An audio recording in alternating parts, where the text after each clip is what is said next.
आयेशा को कहानियां बहुत पसंद थी, सुनना भी, पढ़ना भी और सबसे ज्यादा उन्हें जीना। तो जब बड़े बूढ़े दस्त जी ने एक छुपे हुए खजाने की कहानी शुरू की, तो आयेशा और उसके दोस्त बड़े ध्यान से सुनने लगे। दस्त जी एक छोटे से गांव में रहते थे, जो एक बड़े से गहरे जंगल के किनारे बसा था। उनका कहना था कि इस जंगल की गहराइयों में कहीं एक पुराना मंदिर है।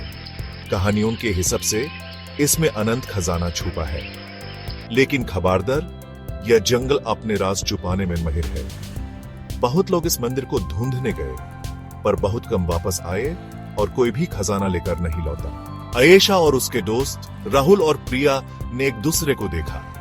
अनजान में जाने का सोचकर, खतरों का सामना करने और खोए हुए मंदिर को ढूंढने का सोचकर उनके दिल जोर से धड़कने लगे। उन्हें पता था कि उन्हें यह मंदिर ढूंढना ही है।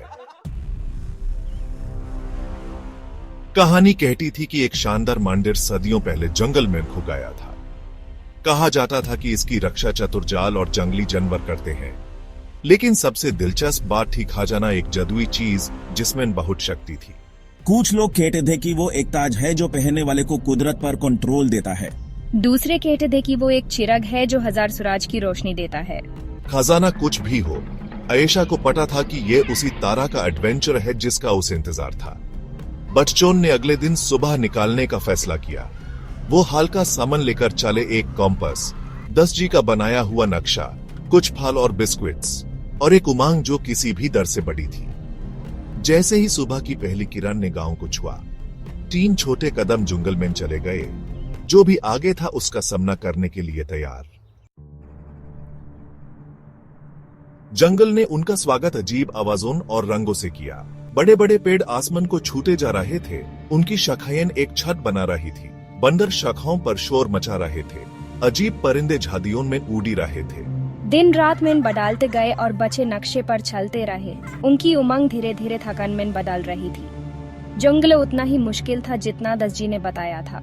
एक दोपहर वो एक खुली जगह पर पहुंचे और उसके बीच में धूप में एक ऐसा नजारा था जिसे उनका खून जम गया। एक बड़ा सा अजगर, आदमी के बदन से भी मोटा, रास्ते में पड़ा था। उनका रास्ता रोक रहा था।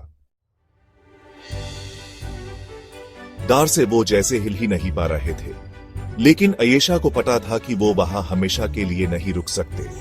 जल्द सोचते हुए उस दस्त जी की एक बात याद आई, जानवर डर को महसूस कर सकते हैं। गहरी सांस लेते हुए आयेशा ने अपने दोस्तों को चुप रहने का इशारा किया। धीरे धीरे वो खुली जगह से पीछे हटने लगे, सोते हुए अजगर से अपनी नजर हटाए बिना। जब वो थोड़ी दूर आ गए तो वो भागने लगे। उनके दिल जोर से धड़क रहे थे। उन्हें खोया हुआ मंदिर कभी नहीं मिला।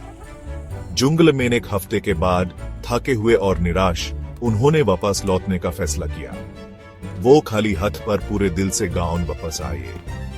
उन्होंने अपने डरों का सामना किया, साथ काम करना सीखा और ऐसी हिम्मत देखी जो उन्हें पता ही नहीं थी कि उनमें है। और उन्हें एहसास हुआ कि ये खजाना जंगल के किसी भी खजाने से ज्यादा कीमती था।